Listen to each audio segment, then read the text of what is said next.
Mayor ಉಪಮೇಯರು ಮತ್ತು ನಮ್ಮ ಕಾರ್ಪೊರೇಷನ್ದವರು ಅದನ್ನು ಅಲ್ಲಿ ರಾಜ್ಯ ಸರ್ಕಾರ ರೆಫರ್ ಮಾಡ್ಯಾರ. ರಾಜ್ಯ ಸರ್ಕಾರ ಅದ್ರ ಬಗ್ಗೆ ಒಂದು ನಿರ್ಧಾರ ಕೈಗೊಳ್ಳಬೇಕಾಗ್ತದೆ. ಮತ್ತು ಅಲ್ಲ ನಾವು ಒಂದು ನೋಡಿ ನೋಡಿ ಬೆಳಗಾವಿ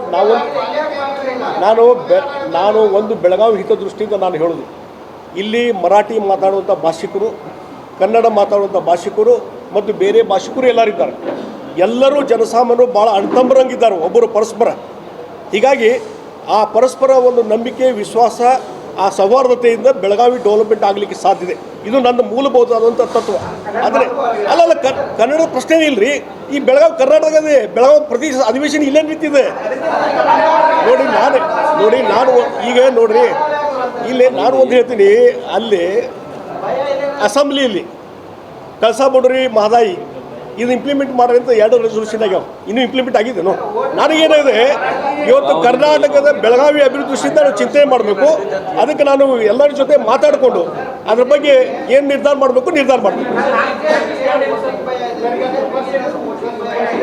ಯಾರು ನೋಡ್ರಿ, ಮರಾಠ ಭಾಷಿಕರು ನಮ್ಮ ಭಾರತ ದೇಶದಾಗ ಅದಾರ ರೀ. ಅವರು ಪಾಕಿಸ್ತಾನದಾಗಿಲ್ಲವರು ನೋಡಿ, ಯಾವುದು ಏನು ಪ್ರಶ್ನೆನೇ ಇಲ್ಲ. ಇವತ್ತೇನು ಮಹಾನಗರ ಮೇಯರು ಉಪಮೇಯರು ಎಲ್ಲರೂ ಕೂಡಿಕೊಂಡು ಏನು ಮಾಡಿದ್ರೆ ಅವ್ರು ಕೂಡ ಸಮಾಲೋಚನೆ ಮಾಡ್ತೀನಿ. ಇದಕ್ಕೆ ಸರಿಯಾದಂಥ ಒಂದು ನಿರ್ಧಾರ ಆದಷ್ಟು ಬೇಗ ಮಾಡ್ತೀನಿ. ಅಲ್ರಿ, ಇವಾಗ ಬೆಳಗಾವಿ ಕರ್ನಾಟಕ ಐತಲ್ರಿ, ಮತ್ತೇನೈತೀನಿ ನೋಡಿ. ಇಲ್ಲಿ ಕನ್ನಡ ವಿರೋಧ ಮತ್ತೊಂದು ವಿರುದ್ಧ. ಈಗ ನೋಡಿ, ಇಲ್ಲಿ ನಾನು ಬೆಳಗಾವಿ ಹಿತದೃಷ್ಟಿಯಿಂದ ನಾವೆಲ್ಲ ಕೆಲಸ ಮಾಡಕತ್ತೀವಿ ಮತ್ತು ಕನ್ನಡ ಹಿತದೃಷ್ಟಿಯಿಂದ ಕೆಲಸ ಮಾಡಕತ್ತೀವಿ. ಹೀಗಾಗಿ ಇವತ್ತು ಅದರಿಂದ ಯಾವುದೇ ಪರಿಣಾಮಗಳು ಆಗುವುದಿಲ್ಲ ಅನ್ನುವಂಥ ನಾನು ಸ್ಪಷ್ಟ ಹೇಳ್ತೀನಿ. ಇದ್ರ ಬಗ್ಗೆ ನಾವು ಎಲ್ಲರ ಜೊತೆ ಸಮಾಲೋಚನೆ ಮಾಡ್ಕೊಂಡು ನಿರ್ಧಾರ ಮಾಡ್ತೀವಿ.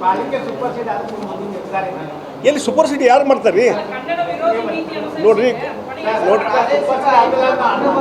ನಾವು ಒಂದು ಹೇಳ್ತೀನಿ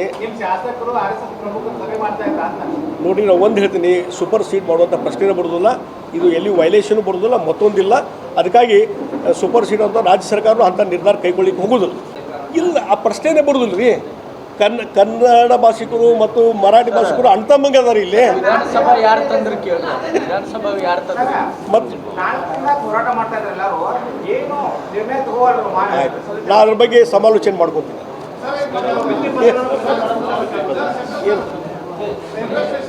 ಹಾಂ, ತಡಿ.